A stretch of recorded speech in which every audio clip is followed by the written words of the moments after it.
안녕하세요. 귀로 듣는 영화 디바제시카입니다.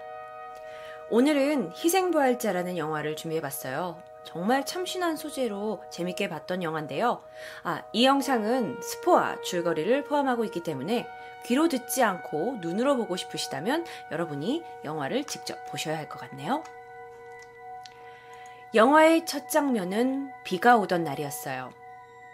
주인공 김래원, 앞으로 이름은 진홍이라고 부르겠습니다. 이 진홍은요, 신호등 앞에서 서 있는데 마침 걸려온 전화를 받아서 아는 사람과 스케줄 이야기를 나누고 있죠. 그런데 그 맞은편에 도시락을 든 50대의 아줌마가 서 계십니다. 바로 이분이에요. 아줌마는 신호가 바뀌자마자 길을 건너려고 다가가는데요. 갑자기 옆에서 빠르게 다가오는 오토바이가 그녀의 가방을 확 채갑니다. 그런데 그녀가 쉽게 가방을 주지 않아요. 도망가는 오토바이에 아줌마는 질질 끌려가게 됩니다. 가방에 아주 중요한 게 들어있었을까요? 아줌마는 손에서 절대 가방을 놓지 않았고요. 그렇게 한참을 끌려갔어요. 마침내 오토바이가 빗길에 넘어져 버립니다. 하지만 소매치기 이 남자는 쓰러져 있는 아줌마의 가방을 계속 뺏어가려고 안간힘을 썼죠. 그러다 결국 그는 칼을 꺼내 들고 아줌마의 배를 찌르고 나서는 가방을 가져갑니다. 허둥지둥 도망가던 범인이 한 행인과 어깨를 부딪히게 돼요. 그러면서 범행했었던 칼은 바닥에 떨어지게 되죠. 그런데 누군가 그 칼을 다시 집어듭니다. 김래원은요, 길을 막 건너고 있었는데 사람들이 저 앞에서 막 우성우성 거리는 거예요. 뭐야? 하면서 가보니 칼에 맞아 쓰러져 있는 50대 아줌마. 바로 자신의 엄마를 발견합니다. 그는 놀란 마음에 엄마를 바로 업고 병원으로 가지만 엄마는 결국 사망합니다. 그렇게 7년이라는 시간이 지났어요. 7년 후에 진홍은 검사가 되어 있습니다. 그는 이쪽에서 인정사정 봐주지 않는 검사로 이름이 나 있죠. 그날도 비가 무척 많이 오던 날이었어요. 따르르 누나로부터 전화가 걸려와요. 그리고 누나가 다급한 목소리로 야, 집에 와 그러는 거예요. 뭐야 누나 나 바빠 라고 얘기를 하는데 누나가 이렇게 말을 합니다. 진홍아, 엄마가 돌아왔어.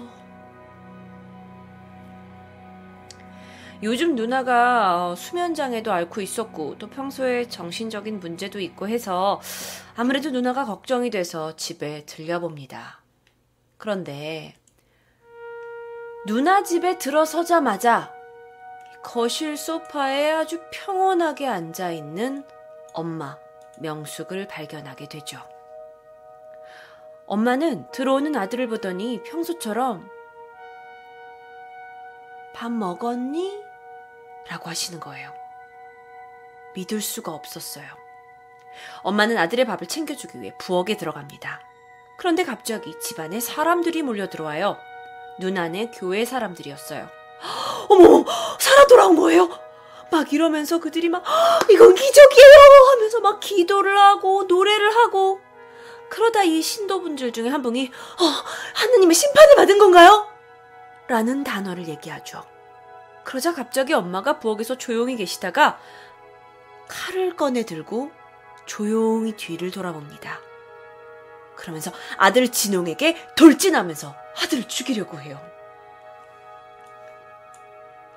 사람들은 겨우겨우 엄마를 말리게 돼요. 내 엄마는 이내 정신을 잃고 병원으로 옮겨집니다. 자, 도대체 어떻게 된 일일까요? 성동일이 등장합니다. 성동일은 국정원에서 일하는 직원이에요. 이름이 잘 기억나지 않아서 성동일이라고 앞으로 계속 부를 겁니다. 성동일은 진홍에게 현재 전 세계에서 벌어지고 있는 기이한 현상에 대해서 설명해 줍니다. 한 영상을 보여주게 되는데요. 미국에서 한 소녀가요. 자신을 성폭행하고 목 졸려 죽인 삼촌을 내가 죽이러 왔다고 하고 하는 영상을 남기게 돼요. 근데 이것뿐만이 아닙니다. 마카오에서는요. 5명의 여성들이 나타나서 내가 지금 벌어지고 있는 연쇄 살인 사건의 피해자고 이 사람은 실종자라고 말하면서 내 시신 아직 못 찾았죠? 내 시신 거기 묻혀 있어요. 라고 자기가 묻힌 것을 말해주기도 하고요. 결국 연쇄살인범들은 그 여성들에 의해서 찾아지게 되고 물어뜯겨 죽고 맙니다. 그런데 이상한 현상이 발생했어요. 이 여성들은 그 남자 연쇄살인범이 죽자마자 몸에서 불이 나서 스스로 소멸해버립니다. 이렇게 억울하게 죽고 나서 한을 풀지 못해서 다시 인간 세계에 돌아온 사람들을 RV라고 부릅니다.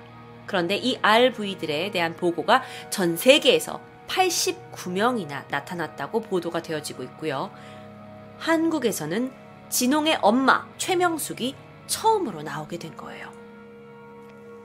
그런데 RV인 이 명숙이 자신의 아들을 공격하게 되자 이건 뭐야? 부활해서 돌아왔는데 아들을 공격해? 국정원은 명숙의 살인에 대한 범인으로 진홍을 의심하면서 진홍에게 설명을 좀 해보시죠 라고 얘기하게 되죠. 하지만 진홍의 이야기는 달랐습니다. 진홍이 생각을 했을 때는 7년 전 당시 엄마 살인 사건에 대해서 검찰 그리고 경찰에서는 수사가 엉망이었다고 주장을 해요. 당시 경찰에서는 현장 CCTV를 분석을 해가지고 범인이 한 명이라고 얘기를 했는데 진홍이 그 CCTV 주변에서 있던 목격자의 이야기를 들어보니 분명 범인은 2명이었다고 하는 거예요. 그래서 그 범인이 타고 있던 오토바이 번호를 추적을 해서 알아낸 바에 의하면 이 오토바이는 조선족 차이나타운에서 온 거였고 범인은 조선족 수배자 중에 한 명이에요. 그런데 7년 전에는 경찰이 사건의 범인이 나왔어요 하면서 지목한 사람이 누구냐? 이 사람이 한강에서 변사체로 발견됐어요. 이 사람 맞아요. 이 사람 범인이에요 하면서 사건을 그냥 마무리하려고 하는데 사실 그 사람은 조선족이 아니에요. 이 사람의 고향은 목표예요. 그래서 진홍이 아니에요. 우리 엄마 죽인 사람은 조선족인데 하면서 재수사를 요청했었던 거죠. 하지만 그렇게 사건은 그냥 마무리됩니다. 그러니까 진홍은 늘 자신의 엄마의 죽음에 진범이 따로 있다고 믿었어요. 하지만 이제 경찰은 7년 후에 RV가 된 엄마가 복수를 하려고 세상에 왔는데 아들을 죽이려고 했어? 혹시 너 범인 아니야? 그렇다면 어떤 이유 때문에 아들이 엄마를 죽이려 했을까 하는 동기를 조사하기 시작하고 진홍은 오히려 이번 일을 계기로 엄마를 살해한 진범을 잡아야겠다고 말을 합니다. 그러면서 진홍이 이제 검사라는 그 위치에 있다 보니까 7년 전 자신의 엄마가 죽은 그날 이후로 한국에 떠났다가 최근에 한국에 다시 들어온 조선족 수배자들을 찾아 나서요. 왜냐면 그가 생각했을 때 엄마가 다시 돌아온 이유가 어쩌면 그 범인이 지금 이 한국에 이 근처에 있기 때문이라고 생각한 거죠.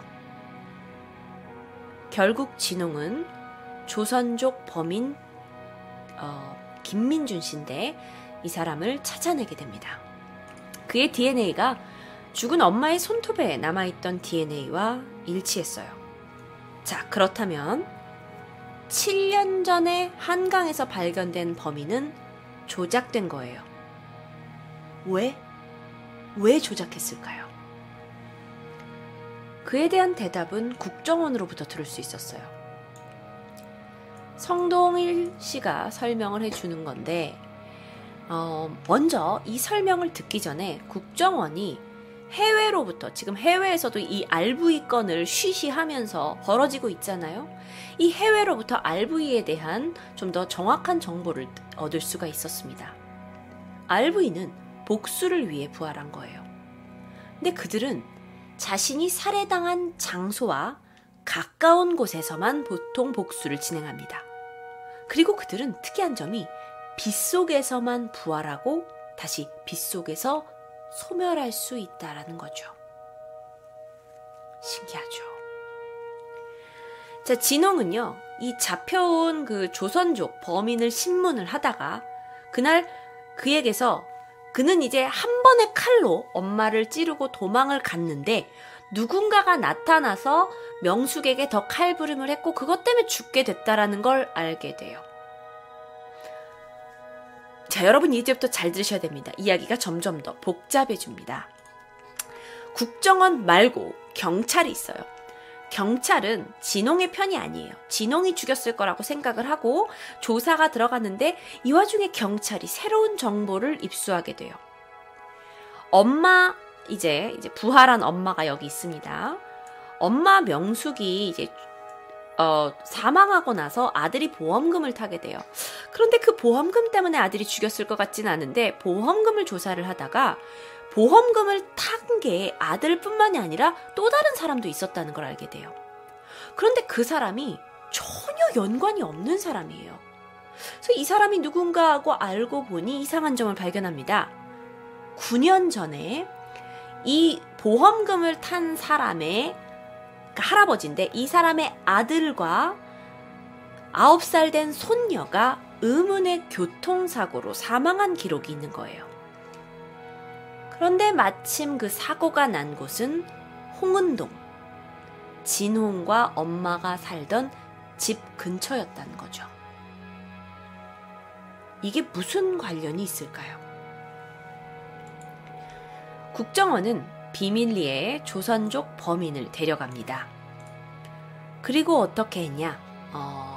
RV 엄마 명숙과 이 범인이 한 방에서 만나게 해요.